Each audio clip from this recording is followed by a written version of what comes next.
Hey there, welcome to LSAT Demon Daily. I'm Ala and I'm joined by the wonderful Beth today. We're both teachers at LSAT Demon, which you can find at lsatdemon.com.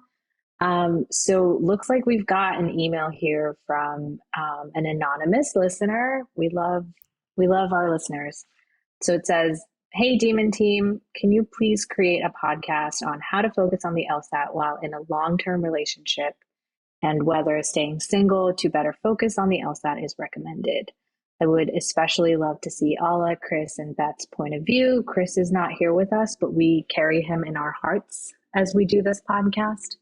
And it says, "Thanks a lot, Anonymous." So do you have any first thoughts, Beth? Yeah, well, thanks for asking this, and especially thanks for asking our thoughts on this.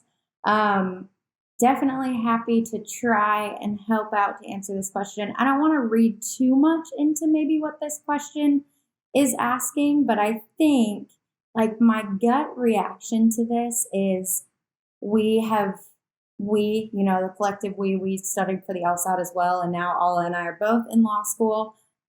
We've got to be able to manage more than just one thing, right? So this question almost seems like a priorities question. Like, hey, should I pause other things in my life in order to prioritize the LSAT? And I would say you should not do that. I would say, yeah, prioritize the LSAT. It's an important test. But I actually would kind of be bummed to see people decide to hold off on other things that will bring them joy in their life just in order to study for this test. Because like looking forward to, I think things kind of ramp up after the LSAT, like law school is, in my experience at least, it's a little bit more demanding than the LSAT ever was. And I'm expecting Just a smidge.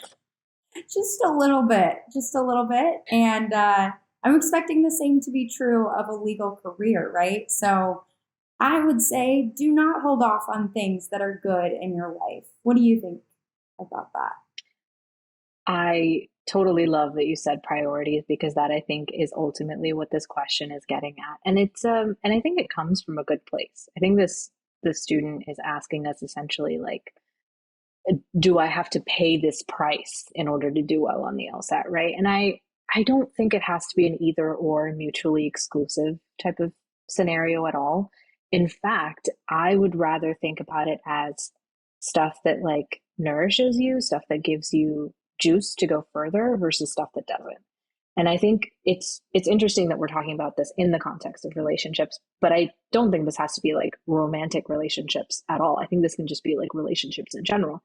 There are people that I learned I had to spend less time with or spend time differently with because I realized I'm starting a thing and some people aren't on my side, you know? So making those kinds of fixes. And then I also was actually spending more time, honestly, with people that were giving me the ability to go like, okay, I'm going to stay consistent. I'm not going to apply this cycle. I'm not going to risk my shot on a particular score. I'm going to go the distance. So I think if we're talking in terms of priorities, I would say, like Beth said, prioritize the things that help you go further for longer and deprioritize the things that are pulling you back. So that could literally be like eating poorly or like going out drinking all the time, right? Those kinds of things are probably a deficit to you in some way. They're pulling you back. Maybe don't do as much of that, right? And then if you can do more of things like taking a walk outside, meditating, journaling, whatever version that takes. And I think if you can just try and like make that like shift of like more of the good stuff and less of the bad stuff, you're in the right track. And I would say it works the same way for relationships. Yeah, totally agree. I think like on saying that, yeah, it goes to more things. It's like the same reason I would say don't quit something like working out to study for the LSAT. Don't quit that as you start law school too. Keep those things that are like good for you, keep you well. That being said too, like if you're looking for an excuse to break up with somebody, go for it. You don't need my permission to do that. But that's that's for you to decide though, right? Decide what is working out for you. And I would say the LSAT is probably not a good reason to quit anything in your life. Like read a book too. Don't decide not to read anymore because you want to spend 8 hours a day studying. We don't want to see you studying for 8 hours a day. Really, we recommend like 1 to 2 hours a day max.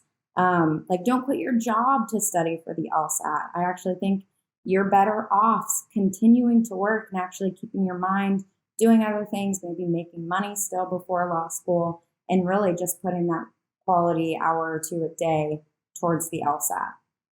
Couldn't agree more. I think what it comes down to ultimately is your ability to go like, hey, there's this other thing I'm adding to my life, which is going to like, I'm not saying it's a zero sum game, but when you use an hour or two on the LSAT, you are by definition not using that hour or two on other things. So, yeah, your relationships might be a little bit strained because you're not having as much time to contribute, right? If you're like a parent, you're going to have to sacrifice some time with your kids, right? Those kinds of things are going to be affected. And I don't think we're trying to like sugarcoat that by any means. But like, even in recording this podcast, Beth and I were talking about how like we have to prioritize doing this in a way that doesn't like burden us, right? Because we're law school students, we have to prioritize things differently. But one of the things actually my dean of academic success was really prioritizing telling us was that you have to find your things that are like your like non-negotiables, like the things that you won't give up. And for me, that's like my relationship. And for Beth, I'm sure that's also like her relationship, right? Like we have things that we know for a fact are the reason why we're able to keep going. That's why we have like, you know, our batteries are charged, right? Because we have, Mm-hmm. support systems and people around us that we're very grateful to have. And it's just kind of a fact that that's what's happening for us. So you need to figure out whether or not like that's the way things are going for you. And if they're not going in that way, like Beth said, you don't need either of our permissions to change those things. But in terms of like Mm-hmm. time management and priorities, I think it's good to remember that these things have like the ability to do both of those things for you, and that management that we're doing of like we want to make sure this podcast is helpful, but we also don't want to burden ourselves to the point where we're like neglecting our readings, right, to do this. So we're playing that balancing game the same way you are. And it could be like on something as mundane as a podcast or something potentially much more serious like a relationship. But ultimately, it's the same game, regardless of what you care about. Totally. It's all about balance. Yeah. And I think a good way to practice that too is like if it's before law school for you, get a job, right? Do some work. Try and get a job, get to know lawyers, maybe get a job at a law firm or something, see if you like it, see what it's like. Yeah. So I know that that idea gets tossed around at the demon all the time. So I won't belabor that one too much. But I think we could leave it there, right? So good luck to you, Anonymous, on your LSAT studies. I hope all goes well and yeah, that you crush it. So anything else you would add, Olive, before we sign off? No, I don't think so. The maybe the only thing that occurred to me towards the end here is to remind folks that this is an opportunity more than it is something that's you're being punished for. And I try to remind my students about this all the time. The LSAT is an opportunity. Like, I don't know about you, Beth, but I am like every day I'm surprised by how many LSAT strategies I'm using to get through my readings or to get through class. It's like, Yeah. so it's an opportunity to prioritize effectively for yourself. And we failed many times as we got through the LSAT to do that. But those failures are now helping me to like balance working, balance relationships, balance bills and finances and all of these things while going through through law school. So just remember that this can be seen as an opportunity, not as like a thing that's bearing down on you. Yeah, that is such a good point. And on that too, last thing I'll say about it as well, the concepts even from the LSAT pop up almost every day that I'm in class.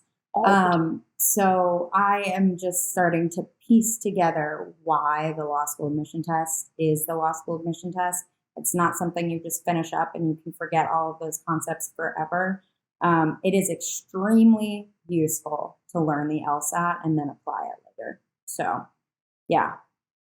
All right. Well, thank you for writing in. You can email daily@lsatdemon.com if you'd like to ask us a question or share some LSAT or law school admissions news. Thanks for listening.